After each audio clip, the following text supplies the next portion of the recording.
Assalamu alaikum wa rahmatullahi wa barakatuh, my beloved sisters in Islam. Today I want to remind you of something powerful, and I say it with love. Stop being a soft woman in the wrong way. Islam does not call you to be walked over, used, or broken by this world. No, my sister. Islam calls you to be dignified, resilient, and firm. Let me tell you, softness of the heart is beautiful, but being soft in your principles, soft in your self-worth, and soft in the face of harm, that is not Islam. That is not what our mother Khadija Ra taught us. That is not how Aisha Ra lived. That is not what Fatima Ra showed. They were loving, yes, but they were also sharp, wise, and confident. They could not be manipulated, not even by the strongest men. Why? Because they were anchored in their faith, in their purpose, in their identity as believing women. My sister, strength is not arrogance. Strength is knowing when to walk away from what displeases Allah. How many times have you stayed silent when wrong was being done, thinking that patience means tolerating injustice? Wallahi, true patience is standing firm while obeying Allah. It's not hiding your voice when truth needs to be spoken. It's not ignoring disrespect because you fear rejection. That is not patience, that is fear. The Prophet Muhammad said, "The strong is not the one who can wrestle, but the one who controls himself in anger." Bukhari and Muslim. So control your emotions, yes, but don't suppress your worth. Don't become someone who needs constant praise to feel alive. Don't be so soft that you melt under pressure from others who don't even fear Allah. You don't need to fight like the world fights, but you do need to stand like the believing women stood, with dignity, with boundaries, with purpose. Sisters, listen carefully. The more you place your value in what people say, the softer you become in the wrong ways. But the more you place your worth in what Allah thinks of you, the stronger and more radiant you become. In this world, people will test you. Some will try to silence you. Some will try to use you. But if your connection with Allah is strong, no one can break you. So today I remind you, stop being soft in your deen. Stop being soft in your standards. Stop being soft when Allah created you to be strong. May Allah grant you strength like Maryam Az, wisdom like Aisha Ra, and courage like Khawla bint al-Azwar Ra. Ameen. Islam honors strength in women, not just physical or worldly strength, but inner, spiritual, and emotional resilience. Often when people talk about women in religion, they assume that Islam calls women to be quiet, submissive, and passive. But that is a misunderstanding.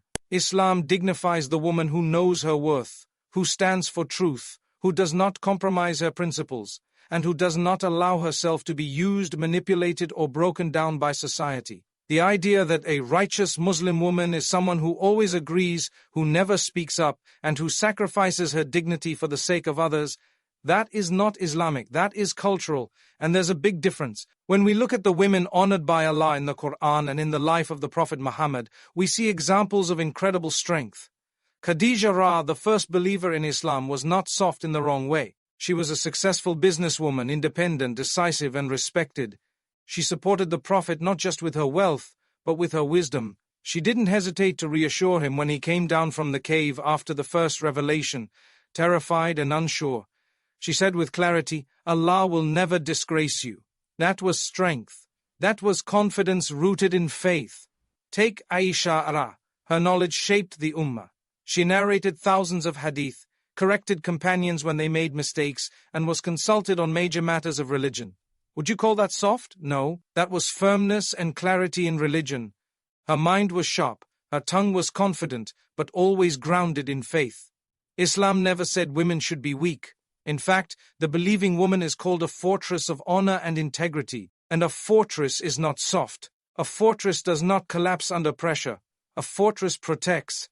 Likewise, Allah expects believing women to protect their dignity, their faith, and their values, even when the world pushes against them. Unfortunately, some sisters today are taught from a young age that being a good Muslim woman means pleasing everyone, no matter how she feels. She's told to say yes, to stay silent, to accept everything. But this kind of softness becomes dangerous. It leads to emotional manipulation, spiritual burnout, and even abusive relationships. Islam teaches balance. Be gentle, yes. Be kind, yes. But not at the cost of your boundaries and your self-worth. You're not here to be a people pleaser. You're here to be a servant of Allah. That means you must be strong. The Prophet said, "The strong believer is more beloved to Allah than the weak believer, although both are good." Muslim, that strength includes women. It includes the strength to say no when something is wrong, the strength to walk away from toxic people, the strength to raise your children on truth, the strength to lower your gaze in a world that's constantly calling you to compromise. That strength is not arrogance, it is not rebellion, it is obedience to Allah with dignity. Don't let anyone convince you that Islam wants you to be fragile. Islam wants you to be firm. A woman who can face the storm of this dunya with her head held high and her heart connected to her Creator. That's the kind of woman Allah loves. Think of Maryam as she faced the worst accusations, stood alone during childbirth, and didn't have a husband to protect her. But she had Allah, and He honored her above the women of the world. Why? Because she had taqwa, because she trusted Allah and stayed firm. My dear sister, don't mistake emotional softness for faith. It's good to be kind, it's good to have mercy. But when you find yourself compromising your deen, losing your voice, or accepting disrespect in the name of being soft, that's a problem. Islam gave you rights. Islam gave you a voice. Islam gave you the permission to protect yourself, to demand respect, and to hold firm to your values, even if people dislike it. The world needs more women who are soft-hearted but strong-willed, who can cry in tahajjud but speak with power in public, who are gentle with the weak but unshaken by criticism, who love for the sake of Allah and walk away for the sake of Allah. That balance of mercy and might is the hallmark of a true Muslim woman. So the next time someone tells you that being quiet, submissive, and easily controlled makes you righteous, remind yourself Allah honors strength, not stubbornness, not ego, but spiritual strength. And that strength begins when you fear no one but Him. Emotional intelligence is one of the greatest strengths a woman can have, not a weakness as many people mistakenly believe. In Islam, emotions are not something to suppress or be ashamed of. Rather, they are a part of our human nature, a sign of our compassion, and a means by which we connect to others and understand ourselves. However, emotional intelligence means learning how to manage those emotions, not be ruled by them. A woman who has emotional depth but lacks control becomes vulnerable, not just to others but to her own insecurities and fears. Islam doesn't call on women to erase their emotions but to channel them in ways that elevate them. The Prophet Muhammad was the most emotionally intelligent of all human beings. He cried, he felt pain, he showed affection, and he expressed grief. But he was never led by emotion in a way that made him unjust, irrational, or impulsive. He was balanced. And that is the goal for every believer, to attain emotional maturity that reflects both softness of heart and firmness of principle. This applies to women especially, because in many cultures women are conditioned to believe that their emotional side is either a weakness or a license to lose control. Islam teaches neither. Islam teaches that emotions are a trust, and you are accountable for how you act on them. For a woman to grow spiritually, she must first develop a strong connection with her own self. She must recognize her emotional triggers, the patterns that cause her to fall into despair, to react impulsively, or to seek approval where she shouldn't. Emotional intelligence means being able to feel sadness without becoming bitter, to feel love without becoming dependent, to feel anger without becoming destructive. And this strength is something the Prophet taught when he said, "The strong one is not he who defeats others in wrestling, but the one who controls himself when angry." Bukhari and Muslim. That hadith isn't just for men, it's for you too, my sister. Today, many women confuse kindness with allowing people to cross their boundaries. They confuse being emotional with being reactive. But emotional maturity means understanding the time and place for everything. There are times to cry, and there are times to speak. There are times to be patient, and there are times to draw the line. A woman who is emotionally intelligent doesn't allow herself to be constantly swayed by people's opinions or manipulated by temporary emotions. Instead, she learns to regulate her heart by anchoring it to Allah. Because when your heart is connected to the Creator, you're not easily disturbed by the creation. When a woman lacks emotional intelligence, she often becomes a victim of her own feelings. She may stay in relationships that damage her soul because she doesn't want to upset others. She may tolerate disrespect to avoid confrontation. She may carry guilt that doesn't belong to her and blame herself for things she cannot control. Islam doesn't ask this of you.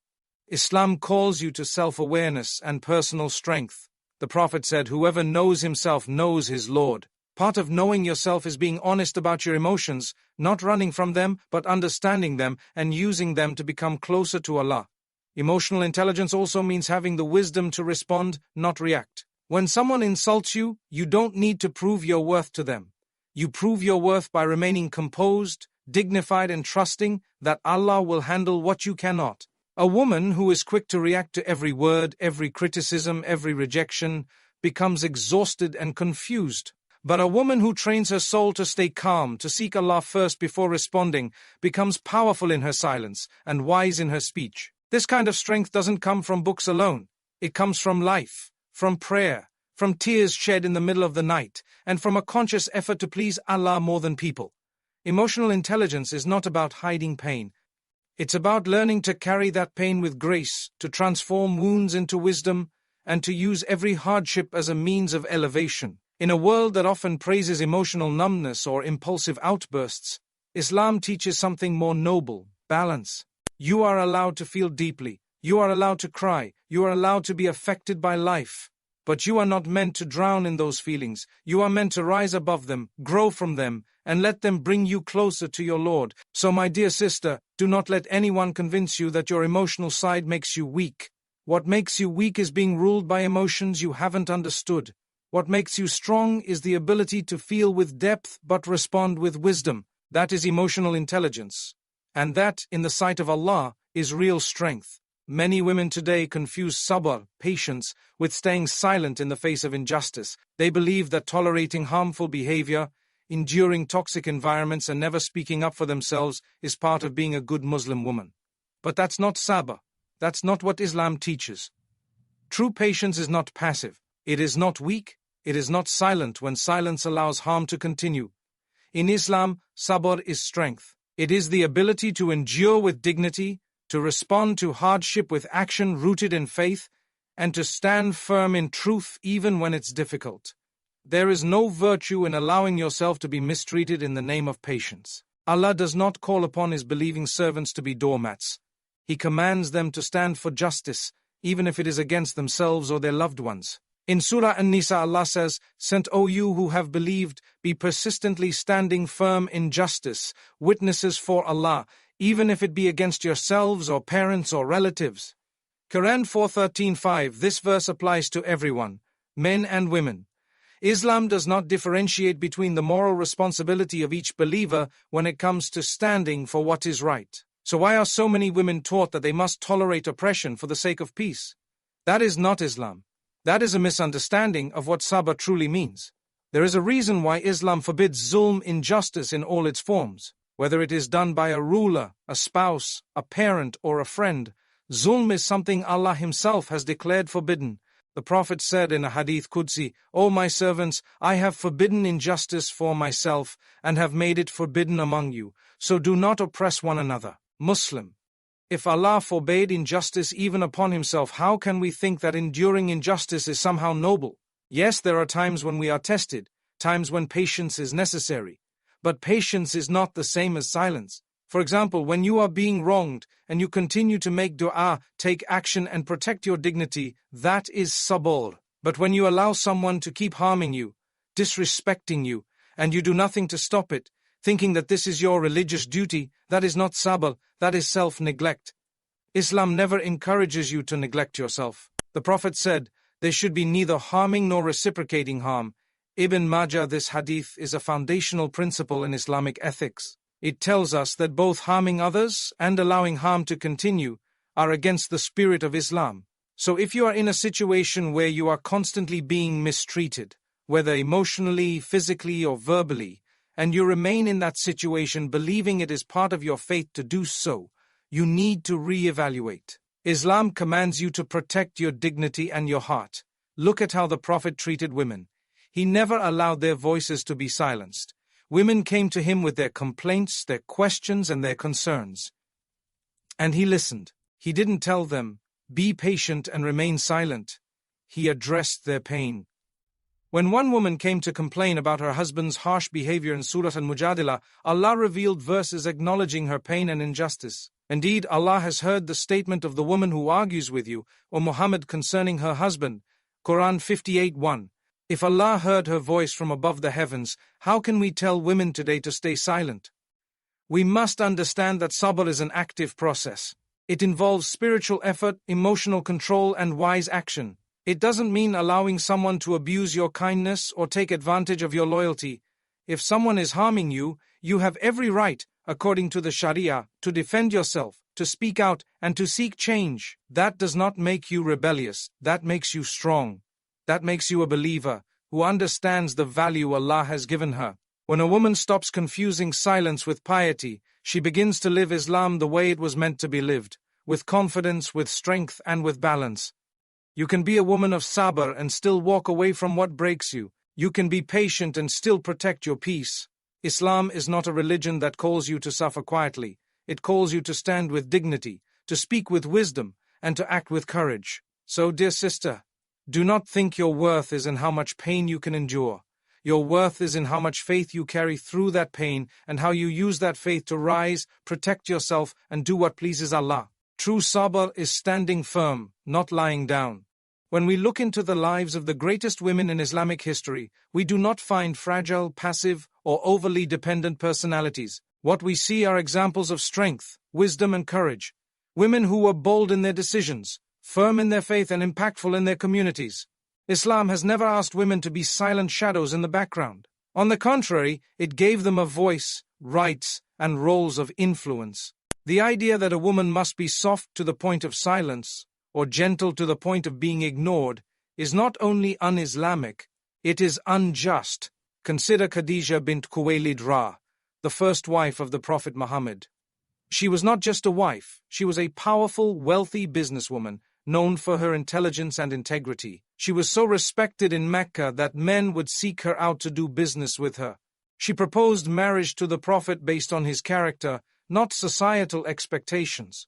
When he received the first revelation and was shaken to his core, it was Khadija who comforted him, reminded him of his worth, and reassured him that Allah would never abandon someone like him. That's not the reaction of a soft, uncertain woman. That is the voice of strength, wisdom, and emotional stability. Then there is Aisha bint Abu Bakr Ra, the wife of the Prophet, one of the greatest scholars in our history. She narrated over 2,000 hadiths. She corrected the companions when they misunderstood the teachings of the Prophet. She was consulted in matters of fiqh, and many male companions would come to her for answers. Would we dare call her soft in the modern sense? She was sharp, expressive, educated, and deeply involved in the preservation of Islam. She had confidence in herself, because her knowledge and connection with Allah gave her inner strength. Her example shows us that being a righteous Muslim woman includes speaking up, asking questions, correcting misunderstandings, and standing on firm ground when you know the truth. Another powerful figure is Salama Ra, another wife of the Prophet. She was known for her intelligence and advice. During the Treaty of Hudaybiyah, when the Prophet was worried that his companions would not carry out a difficult command, it was Salama who gave the wise suggestion that solved the situation. The Prophet listened to her, followed her advice, and peace was restored among the people. What does this show us?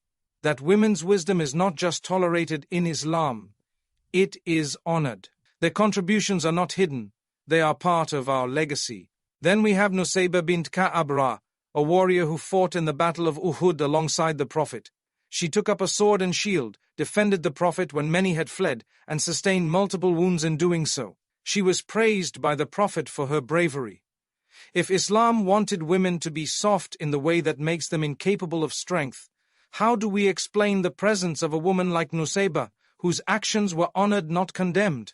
These examples are not exceptions. They are the standard set by Islam for women who live with purpose. They were not rude, arrogant, or reckless, but they were not weak, overly accommodating, or silent in the face of truth either. They balanced femininity with firmness, compassion with courage, and humility with self-worth. The mistake we make today is in assuming that strength is only for men. But strength has many forms. For a woman, it might be in raising a righteous child despite hardship, in speaking up against injustice, in walking away from a relationship that harms her faith, or in educating herself to serve her community. Strength is not loudness, it's not rebellion. It's the quiet determination to please Allah no matter what others expect. Islam didn't limit a woman's role to the kitchen or the house. It gave her the space to be a scholar, a businesswoman, a fighter, a leader, as long as she remains within the boundaries of modesty and sincerity. The problem today is that some women have been conditioned to believe their strength is a threat rather than a gift.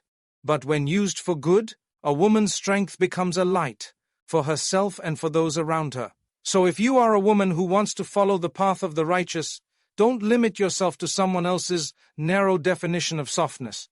Embrace the examples that Allah gave us. Be like Khadija in your wisdom, Aisha in your intellect, Salama in your advice, and Nusayba in your courage. This is what it means to be a strong Muslim woman in the eyes of Islam, not in rebellion, but in balance, principle, and unwavering faith. A soft heart is one of the most beautiful qualities a person can have, especially in a world that often praises hardness, ego, and detachment. But being soft-hearted should not be confused with being emotionally weak, easily manipulated, or dependent on the approval of others. In Islam, your strength begins when your heart is connected to Allah and your self-worth is rooted in His guidance, not in the praise, validation, or attention of people. Too many women today seek constant affirmation from others, whether it be through relationships, social media, friendships, or even family, and in doing so, they weaken the very foundation of their dignity. Islam teaches that your value is not measured by how many people like you, choose you, or praise you. Your value is given by Allah. He created you with honor, He covered you with modesty, He elevated you with iman. The more you understand your worth in His sight, the less you chase validation from creation. A woman who knows her worth in the eyes of Allah is not desperate for attention. She is content even when the world ignores her. She is strong even when others try to belittle her. She is focused on pleasing the one who created her, not impressing those who may turn against her tomorrow. When you constantly look to others to tell you who you are, whether you're beautiful, worthy, loved, you are giving them power over your heart. And the truth is, people are unstable. One day they love you, the next day they leave you. One day they praise you, the next day they forget you. That is the nature of Dunya. If your heart is tied to them, you will rise and fall with their opinions. But if your heart is tied to Allah, you will remain steady, firm in your values, secure in your identity, and at peace regardless of how others treat you. This is not to say that wanting love or appreciation is wrong. It's natural. Allah created us with a need for connection. But when that need becomes your main source of self-worth, it leads to emotional instability. You begin to compromise your principles to be accepted. You stay in harmful situations because you fear being alone. You lower your standards because you think no one else will choose you. And slowly you lose parts of yourself. That's not what Islam wants for you. Islam wants you to build your foundation on La ilaha illallah, on knowing that no one and nothing can complete you except your Creator. This is why the Quran constantly reminds us to return to Allah. He is Al-Ghani, the free of need, and He wants you to be free of need from others when it comes to your dignity. He is Al-Wadud, the most loving, and He can fill your heart with love in ways no human ever can. He is Latif, the most subtle, and He understands the pain you carry that no one else sees. When you build your self-worth on your relationship with Him, your heart becomes protected from the emotional roller coaster of seeking constant approval.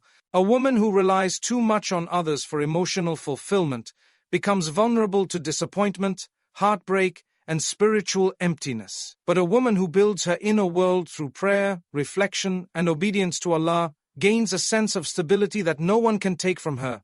She is the one who can be rejected and still smile. She can be misunderstood and still speak the truth. She can be alone and still feel loved, because her heart is filled by the one who never abandons her.